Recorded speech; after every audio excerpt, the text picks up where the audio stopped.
Victor Wembanyama is the future of the NBA. That's very clear at this point. There are people out there saying that if you took prospect LeBron, like back in 2003, that version of LeBron, and you put him into a draft alongside Victor Wembanyama, there are people, real smart basketball people, saying that Victor Wembanyama as a prospect would go first in that draft ahead of LeBron. So given that he's the future of the league, given that he is probably, if he develops and is kind of projected to be this MVP caliber player, the face of the league, it kind of matters what team he ends up on. So today's video, we're going to be ranking what I think would be the best spots for Victor Wembanyama to land in, mostly in terms of how it would impact his career, but also what would be fun, how those teams are able to kind of continue to develop him, as well as what it would mean for the league. Really quickly though, I want to thank the sponsor of today's video, Prize Picks. Now at the start of the NBA season, Prize Picks is running some really cool promos to make it as easy as possible to get started with Prize Picks. Those offers include a free space on your selection with Steph Curry on opening night. His points total is set to 0.5. You pick him, you hit over, you get an automatic free space on your selection on opening night with Steph Curry, and you get a 100% deposit match up to $100 on any deposit when you click the link in the description. Again, you get a free space and you get a 100% deposit match up to $100. Click the link in the description when you're getting started with your Prize Picks this season. That link again is down below the video in the description. Now, if you're new to these videos, you might not know what Prize Picks is, and that's fine. Prize Picks is a site where you go and pick between 2 and 5 players and select more or less for each of the selections. And if you get, whether it be 2, 3, 4, 5 players correct in your selection, you win some cash. So for example, you can pick more or less for points, assists, rebounds. For example, on opening night, they'll add more selections as well throughout the season. And all you have to do is select what will actually happen and you'll win some cash. So all you do is you look at these picks and you think, oh, well, I think, for example, you can see on screen here selections that I've made. Of course, you can use your free space. For Steph, you can pick points, rebounds, assists for any of these players on opening night. And if you get them right, you win some cash. So enjoy the start of the NBA season with Prize Picks. Again, thank you to Prize Picks for sponsoring this video. All right, so I have 7 teams that I think would be really, really fun and good for Victor Wembanyama to go to that are realistic landing spots. We're not standing here talking about, Victor Wembanyama going to the LA Lakers or the Clippers or anything crazy like that. 7 teams that are realistic, and at number 7 for me is the Utah Jazz. This, I think, would be a good situation for him. Primarily, I think the benefit would be not only the assets that they have on this roster, they have some competent players there depending on who they do or don't move. They have Danny Ainge there established as a good GM. They have a pretty clear direction for where they're going and what they're trying to do, but also there's not a ton of pressure. Now, anytime that you're a prospect of Victor Wembanyama's caliber, there is going to be a lot of attention on you, and with attention comes pressure. But in Utah, of all places, like, it's not like he's in one of these bigger market cities, and yes, there's going to be a lot of attention on him, just like LeBron in Cleveland or ultimately, Giannis in Milwaukee. But initially, the media market shouldn't be as crazy for him there. And again, like I said, in terms of the assets they can use to continue to build around him, they have a ton of pieces moving forward there in Utah. For me, unfortunately, it's just they don't have as many established guys on this roster in terms of future pieces that are going to be there long term that I'm excited about him playing alongside, but they certainly have the ability to bring those kinds of guys in. And if Utah does end up with the first overall pick in this draft, I think Wembanyama would do well there in Utah. They have that French connection as well there with Rudy Gobert, who obviously is no longer there, but they have, some history of developing international players and things like that. And I certainly think that bodes well for him.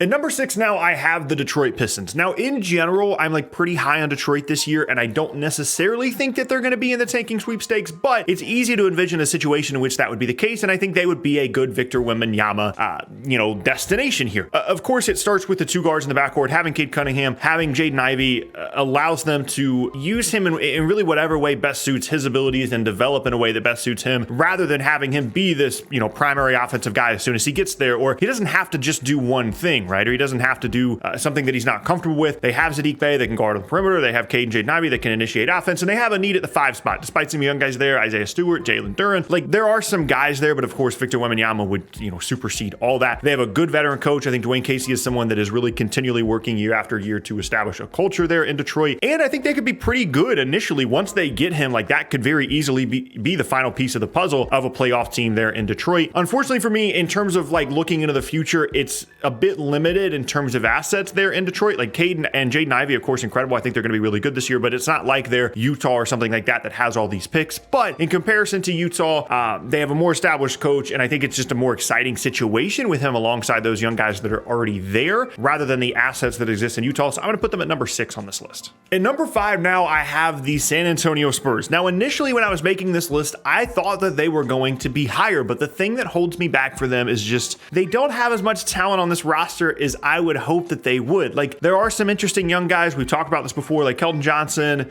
Josh Primo, the guy they drafted before, Jakob Poeltl is a solid NBA player, but in comparison to a team like Detroit, there aren't a ton of like really interesting young and up and coming players in terms of, future all-star type guys, at least in my opinion, right? So it really would just be like Victor Wembanyama almost by himself there. Now, of course, there's plenty of things to like about the situation in San Antonio, and I'm sure there are a lot of people watching this video thinking that San Antonio would be the perfect place for him. You talk about a low pressure situation, a model franchise, a team that has a history of developing international players, developing players in general. Of course, Greg Popovich, arguably the greatest NBA coach of all time there, to continue to grow and develop Wembanyama's game. However, that's also kind of a question mark for me because you don't really know how much longer Pop is going to coach. And apart from obviously the Tim Duncan thing, like this is not something that they've had experience with lately in terms of getting a high pick and developing that guy. And yes, they're a model franchise and they've been incredible for the last 25 years with the exception of the last few. But a lot of those guys that were there have since left. They've used that success in San Antonio to get other jobs, other places. And so I think it's a little bit in question whether this Spurs magic that they had for 20 years still exists in the same way. I'd be totally fine with Wembanyama going to San Antonio. I think it'd be a good situation for him. Like I said, in terms of low pressure, a good coach, a good organization. It's certainly better than,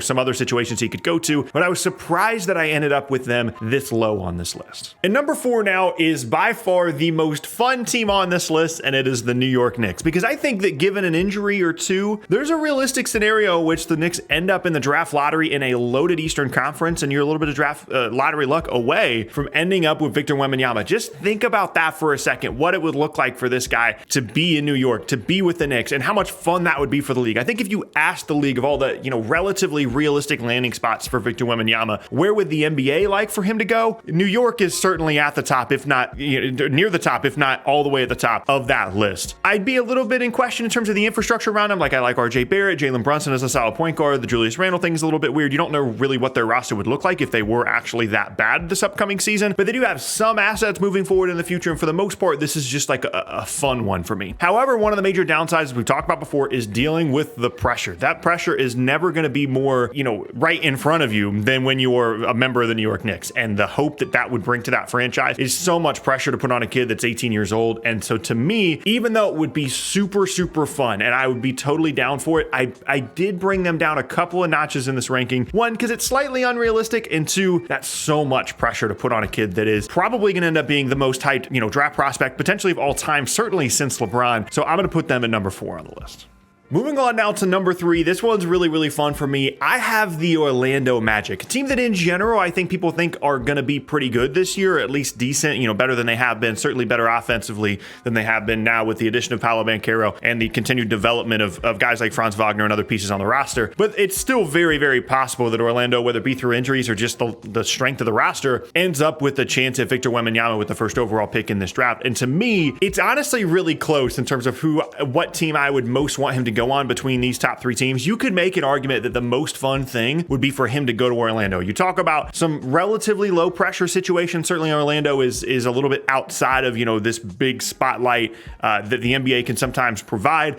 They have a ton of versatile players on this roster. I mean, if they got Victor Wembanyama, they've got Paolo, they've got Franz, they've got all these guards, they've got Jonathan Isaac, they've got a ton of wings, all this length. Think about the lineups that they could put on the floor. I mean, you realistically could go with close your eyes and pick a guard, and then Franz, Paolo, some other wing, and then Victor Wembanyama. That is such a cool lineup to have out there. And again, one of the things that I really want out of him when he comes to the league is the ability to fill a lot of different roles and try a lot of different things and not have to be a primary offensive creator, not have to be, a 5 all the time and be able to move around. I think that versatility is one of the greatest things about his game. And he would certainly be able to showcase that in Orlando. And it would just be so funny for the team that for years and years and years has prioritized length and crazy athleticism and one-of-one physical prospects to end up with the 7'4" French kid that moves like a 6'8" wing that can shoot and can dribble and can do everything you want him to defensively. It would be so funny to me if Orlando was the team that ended up with that guy. And again, I think Paolo is going to be awesome. I think this would really catapult them to being potentially a top 6, a top 5 team in the Eastern Conference almost immediately, and then certainly moving forward in the future. Having 3 guys like Franz, Paolo Banchero, and Victor Wembanyama in the front court would be an unbelievable combination. combination. The only downside to me would be that maybe you don't trust the Orlando Magic organization to develop him, certainly, and that would maybe make you a little bit nervous if you're the NBA and, of course,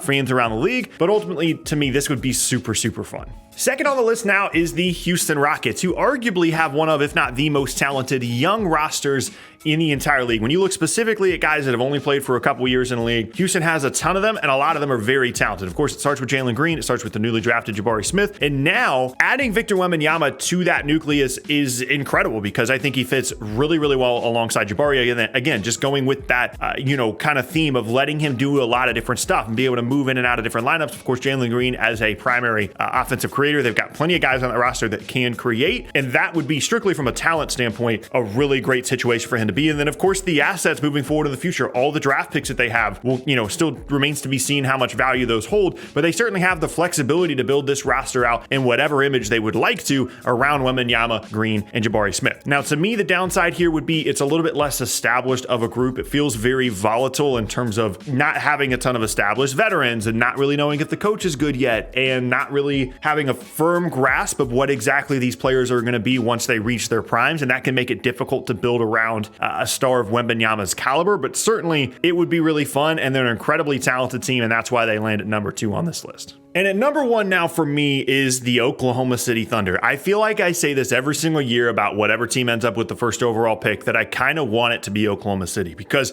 it feels like they've been tanking for a while, but realistically, they've only been tanking for like 2 to 2.5 years. And the amount of talent on this roster and the amount of assets that they still have is unbelievable. And now that they have Chet, assuming he comes back and is healthy, if you add Victor Wembanyama to this roster, the amount of length and versatility and talent would be out of control, unbelievable. Because not only would you have Chet and Wembanyama in the front court, 2 guys that are obviously huge physically, but then in the backcourt, like the guards are big too. Shea, Josh Giddey, those guys are big. You just add one wing to that, whether it's Jang, whether it's whoever you want to put out there. They have a ton of guys in this roster between like 6'6" and 6'9" that can fill that role, and you have a super-sized NBA team with incredible skill. Everybody on the floor can shoot. That would honestly be like the perfect mold of what NBA teams are really striving for in terms of length and versatility, while also having a ton of skill. And I think Sam Presti, like this would be the moment that he's been waiting for. That's why I've speculated in the past about how they would potentially throw 20 first-round draft picks at a team to try and get the first overall pick in this draft, because this is why you tank. Like Josh Giddey's nice and trading for Shea is fine and Chet's really good, but like Victor Wembanyama, the generational like one-of-one draft prospects, those are the guys that you tank for. That is the reason, especially for a team like Oklahoma City, that it makes sense to tank, because you would never get an opportunity to get someone like this in a regular setting outside of the draft. And this to me is a dream scenario. I think they would develop him properly. I think the coach is good. They've clearly shown an ability over the last couple of seasons to develop players in the correct way and really identify the skill sets that they need to improve. And when you add that to the talent on the roster, to the assets, to the coach, to the general manager, that to me is certainly the number 1 landing spot for Victor Wembanyama. If I could pick a team right now to force him to go to and to get the first overall pick in this draft, and I couldn't pick the Brooklyn Nets, it would be the Oklahoma City Thunder for sure. That's the end of the video. Let me know down in the comment section below what your favorite Wembanyama teams would be.